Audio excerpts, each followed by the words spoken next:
माँ के आंसू। राधा बहन का इकलौता बेटा अमेरिका में रहता था।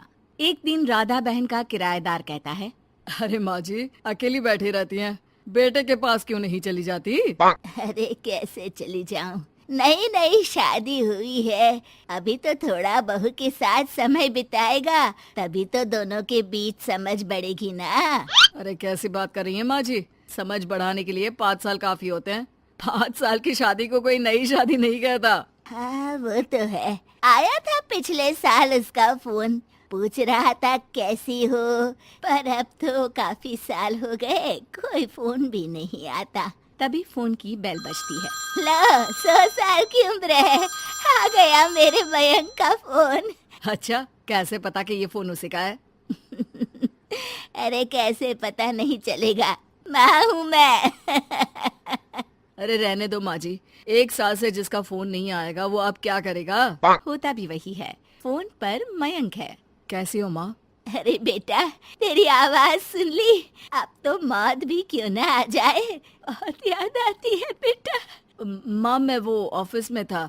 अच्छा माँ, वो रीना बोल रही थी कि तुम अकेली रहती हो इंडिया में, वो ठीक नहीं है। अब बुजुर्ग भी तो हो रही हो, अकेले पकाना खिलाना, वो चाह रही है कि अब तुम यहीं आ जाओ, हम लोग साथ रहते हैं ना। राधा बहन की आंख से पानी गिरने लगता है, वो कुछ नहीं बोल पाती।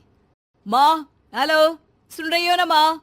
हाँ बेटा, तेरे साथ रहूंगी, सुबह शाम तुझे देखूंगी, और क्या जीवन में है तेरे पापा के जाने के बाद। तभी बीच में बेटा माँ को रोक देता है। हाँ हाँ ठीक है माँ, तो मैं आता हूँ अगले हफ्ते तुम्हें लेने के लिए। राधा बहन को तो मानो बुढ़ापे में किसी ने पंख दे दिए हो, उड़ी जा रही थी पूरे मोहल्ले में।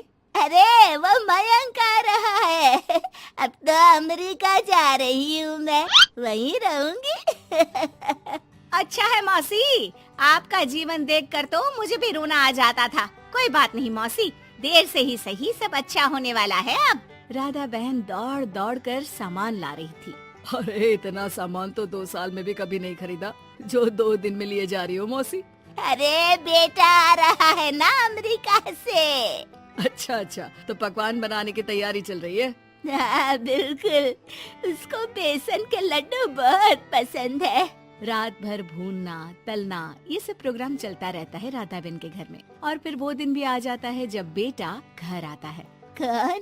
माँ मैं मयंक, ये घर का क्या हाल बना रखा है, न सफाई न धुलाई, कैसा लग रहा है ये घर? घर तो ऐसा ही था बेटा, हमेशा से, बस तू थोड़ा कमजोर लग रहा है। क्या हुआ बेटा?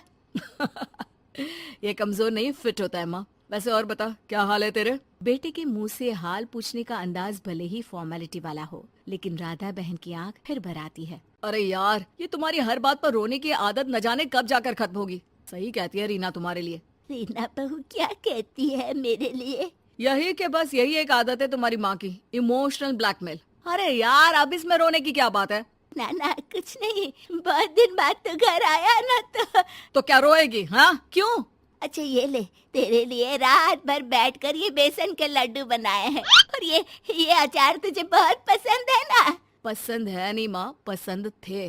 अब तो फिटनेस के लिए ये सारी फालतू चीजें मैं खाता भी नहीं हूँ। ये फालतू चीजें खाकर ही तो तू बड़ा हुआ है बेटा। अब रहने दे माँ, क्या क्या खिलाकर बड़ा किया है, मुंह मत खुलवा। कौन देशी घी में शक्कर डालकर पराठे के साथ खाता है? वो तो तुझे पसंद थे ना बेटा, तभी तो बनाती थी, नहीं बनाती थी तो रोता था तू। अरे तो रोने देती ना माँ, अब सारी समस्या उसी खाने से है शरीर में। वो तो भला हो रीना का, जो हेल्दी डाइट देकर सब मेंटेन कर रही है। राधा बहन बेटे की आने की खुशी में इतनी दीवानी थी कि उसे बेटे के बात का अंदाज और लहजा समझ में नहीं आ रहा था। अच्छा अच्छा रुक, पालक वाली दाल बना देती हूँ। रहने दे माँ, मैं होटल से ऑर्डर कर देता हूँ। इतने साल बाद होटल का खाना, माँ के खाने की याद नहीं आती थी। अरे माँ, फिर इमोशनल डायलॉग, प्लीज माँ। अच्छा सुन, बहुत कम वक्त है हम लोगों के पास, जल्दी जल्दी सारी पैकिंग कर ले। और हाँ, इस घर को बेचना होगा। कैसी बात कर रहा है, तेरे पापा और मैंने एक एक पाई जोड़कर इस मकान को बनाया था। हाँ पर तू जा रही है ना, फिर कौन मेंटेन करेगा? कैसे क्या होगा माँ, मैं तो अब इंडिया आऊंगा भी नहीं। बेटा तो सो जाता है, लेकिन माँ घर का एक एक कोना घूम घूम कर देखती है। सही बात है, क्यों मोह माया जोड़ रही हूँ मैं इस घर से? आखिर बेटे के साथ रहना ही तो होता है हर माँ बाप को। लेकिन इनकी यादें हर एक कोने में है। खैर, औने पौने दामों में घर को बेच बेटा और माँ एयरपोर्ट के लिए रवाना हो जाते हैं। माँ यहीं बैठ, मैं अभी आया। नहीं नहीं बेटा, मैं साथ रहूंगी, पहली दफा आ रही हूँ ना। अरे माँ, टिकट, बोर्डिंग, सामान, चेक इन, 10 काम है, करके आ रहा हूँ ना। ठीक है, जल्दी आ जाना, यहाँ घबराहट होती रहेगी। बेटा माँ को समझाकर चला जाता है। माँ बैठी रह जाती है लेकिन बेटा आता ही नहीं। एयरपोर्ट के लोग बताते हैं कि इस नाम का लड़का तो कब का अमेरिका की फ्लाइट लेकर उड़ चुका है। माँ किसी तरह अपने बीके हुए मकान में ही आ जाती है। मुझे कुछ दिन रहने दो, पता नहीं क्या हुआ, हो सकता है कोई मजबूरी हो बेटे की। नया मकान मालिक कहता है। अरे माँ जी, कमरा तो मैं आपको दे दूँ, पर भाड़े का क्या? पति की पेंशन भी है भैया। ठीक है, आप आराम से रहिए, लेकिन एक बात बताइए, आप किसी रिश्तेदार के घर क्यों नहीं चली जाती? अरे कैसी बात कर रहे हैं आप, मेरा बेटा कभी भी आ सकता है। अगर मैं उसे यहाँ नहीं मिली तो